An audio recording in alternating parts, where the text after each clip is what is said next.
Good morning, Year 6. In day 2 of isolation maths, we are learning to compare fractions. Which is greater, a third or 4/9? To find out, we're going to have to convert a third into ninths.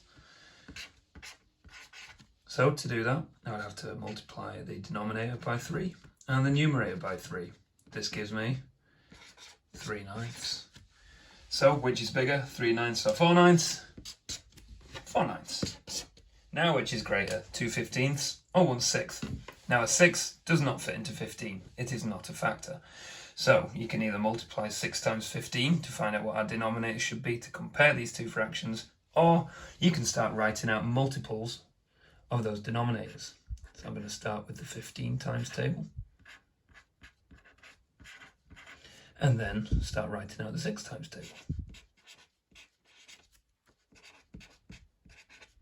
Aha! 30ths. I can now convert 2/15 and 1/6 into 30ths. So 2/15, I would have to multiply the numerator and denominator by 2.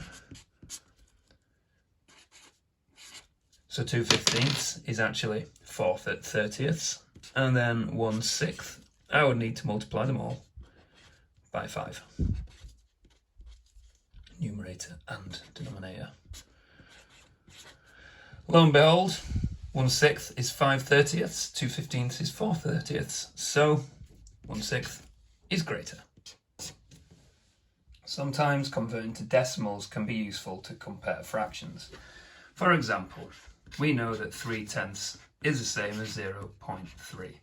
This here is the tenths column, and it has a 3 in it. Therefore, 0.3 is 3/10.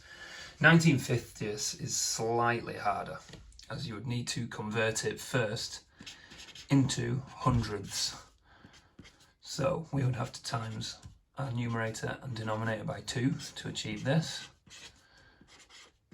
38 hundredths. We know that 38 hundredths is 0.38 as a decimal. We can compare this to 0.3, which is the same as 0.30. Now it is pretty clear which one is the biggest. 19/50ths. So now you can log on to My Maths and give that a go. Good luck!